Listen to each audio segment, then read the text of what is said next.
जय हिंद विद्यार्थियों, आप लोग के बीच पुनः मैं एक नए वीडियो के साथ प्रस्तुत हूं। यह वीडियो एनसीईआरटी द्वारा निर्मित पाठ्यक्रम आरओ भाग 2 से अध्याय 3 से लिया गया है। यह video JAC board, KVS PGT, UGC NET के लिए भी बहुत ज़्यादा उपयोगी है। आज का यह वीडियो कुंवर नारायण का जीवन वृत्ति और उनकी कविता पर आधारित है। मैं आप लोगों से अनुरोध करता हूं कि मेरे इस चैनल को लाइक करें, शेयर करें, कमेंट करें और सब्सक्राइब करें, ताकि मेरा हौसला बढ़ते रहे और मैं आप लोग के बीच में नया नया वीडियो लेकर प्रस्तुत होता रहूं। चलिए विद्यार्थियों, अब विषय वस्तु की ओर चलते हैं और कुंवर नारायण के बारे में देखते हैं। कुंवर नारायण का जन्म सन 1927 ईस्वी उत्तर प्रदेश में हुआ था। और एक बात आप लोग ध्यान में रखेंगे कि अधिकतर रचनाकारों को और कवियों का जन्म उत्तर प्रदेश में हुआ। कुंवर नारायण का प्रमुख रचनाओं की बात करें तो इनकी प्रमुख रचनाओं में सबसे प्रमुख रचना जो है चक्रव्यूह, जो सन 1956 ईस्वी में प्रकाशित हुआ था। कुंवर नारायण आधुनिक काल के कवि हैं और आधुनिक काल का समय भारतेंदु का जन्म से माना जाता है, अर्थात 1850 से माना जाता है। इनकी रचनाएं और भी हैं, जिनमें से परिवेश हम तुम, अपने सामने कोई दूसरा नहीं, इन दिनों, आत्मजय, इनके अन्य प्रमुख रचनाएं हैं। इन्हें सम्मान के रूप में देखें तो साहित्य अकादमी पुरस्कार, सोवियत लैंड पुरस्कार, कुमारन आसन पुरस्कार, व्यास सम्मान पुरस्कार तथा अन्य बहुत सारे सम्मान भी मिले हैं और साथ ही साथ ज्ञानपीठ पुरस्कार भी इन्हें प्राप्त है। आज जिस कविता के बारे में हम लोग को जानना है वह कविता इन दिनों काव्य संग्रह से लिया गया और यहां पर कविता का उड़ान को दिखाया गया है कि कविता क्या है और कविता का अस्तित्व कब तक रहता है।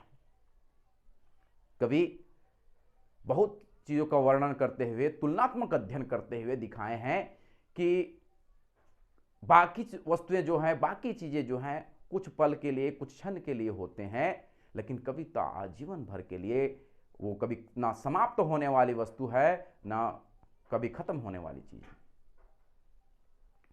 चलिए चलते हैं कविता की ओर। कवि कहते हैं कविता एक उड़ान है। देखिए, यदि हम इसको, एक हमारे मुशायरा थे जिनका नाम था राहत इंदौरी साहब, जो कुछ समय पहले उनका देहांत हो गया। उनकी जो अंदाज थी बड़ा निराला था।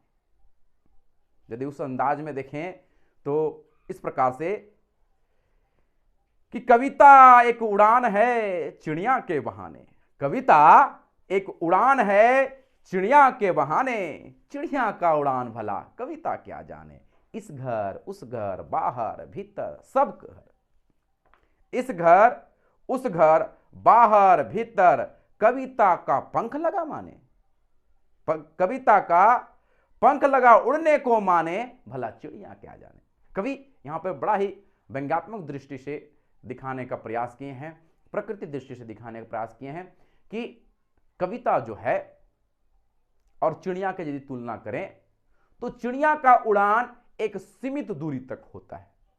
चिड़िया वहीं तक दूरी तय करती है जहां तक वो पुनः अपने नीड़ों तक वापस आ सके, लेकिन कविता का कोई एक सीमित दायरा नहीं होता। कविता जिस देश में रचा गया है वो देश को छोड़कर अन्य देशों में भी उसका उड़ान भरता है, कोई सीमित नहीं होता है। ना हिंदू, ना जाति पात, ना रीति रिवाज किसी को नहीं मानता है। सभी घर में कविता को पाठ किया जाता है। जो जिस पाठ्यक्रम में उसको लिया जाता है सभी धर्म, सभी जाति के लोग उसे पढ़ते हैं, अर्थात कविता का कोई सीमा नहीं होता है। ठीक, थोड़ा बहुत आप ये भी देखते हैं कि चिड़ियाओं का भी सीमा नहीं होता है। वो किसी देश के सीमाने तक ही सीमित नहीं होता, लेकिन अपना घोंसला तक वापस आने का सीमित जरूर होता है। आगे कविता का पंक्ति है कि कविता एक खिलना है फूलों के बहाने। कविता जिस प्रकार से फूल खिलते हैं, ठीक उसी प्रकार से कविता भी खिलता है। यहां पे कवि वही दिखाने का प्रयास किए कि कविता एक खिलना है फूलों के बहाने, कविता का खिलना भला फूल क्या जाने। जिस प्रकार से फूल खिलते हैं, ठीक उसी प्रकार से कविता खिलते हैं। लेकिन फूल का खिलना और कविता का खिलने में अंतर है। अंतर इस प्रकार से है कि कविता का खिलना मात्र सिर्फ कुछ समय के लिए नहीं, जो फूल प्रातः काल खिलता है और संध्या होते ही मुरझा जाता है, लेकिन कविता जब एक बार बन जाती है, कविता एक बार जब विकसित हो जाती है, जब कविता प्रकाशन में आ जाती है, तो वो कविता कभी मुरझाने वाला नहीं है। कविता एक खिलना है फूलों के बहाने, कविता का खिलना भला फूल क्या जाने। बाहर भीतर इस घर उस घर बिना मुरझाए। देखिए, फूल जो है मुरझा सकता है, पर कविता कभी मुरझाने वाला नहीं है। बिना मुरझाए महकने को माने, फूल क्या जाने। अर्थात कविता जो है वो फूल का भांति नहीं, फूल भले मुरझा जाए, उसका महक समाप्त तो हो सके, लेकिन कविता का कभी ना महक समाप्त हो सकता है, ना कभी मुरझा सकता है। आगे पंक्ति, कविता एक खेल है, कविता एक खेल है बच्चों के बहाने। ठीक उसी प्रकार जिस प्रकार बच्चे खेलते हैं, कविता का भी खेल है। यदि आप इससे आनंद लेते हैं, इसका मजा लेते हैं, तो कविता मात्र एक खेल है। लेकिन जो लोग कविता का भावार्थ नहीं समझ पाते, उनके लिए कविता मुश्किल है। लेकिन जिस बच्चे की तरह यदि आप कविता को मजे लेकर पढ़ते हैं, आनंद लेकर पढ़ते हैं, भावार्थ समझते हैं, तो कविता आपके लिए खेल है।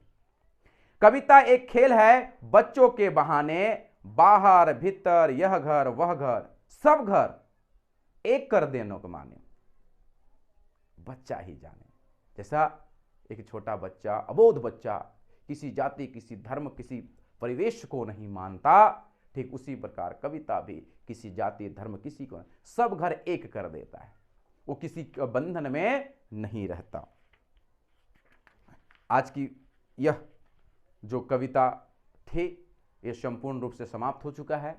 किसी को भी किसी प्रकार के प्रश्न इसमें करना है इस विषय से लेकर, तो कृपया मेरे कमेंट बॉक्स पर आप कमेंट करें और प्रश्न पूछ सकते हैं। मैं पुनः उस प्रकार का वीडियो बनाकर आपके साथ प्रस्तुत रहूंगा। अगला दूसरा भाग में हम देखेंगे इनकी कुंवर नारायण की एक और कविता है जिसका शीर्षक है बात सीधी थी फिर। वो दूसरे भाग में हम लोग देखेंगे। धन्यवाद।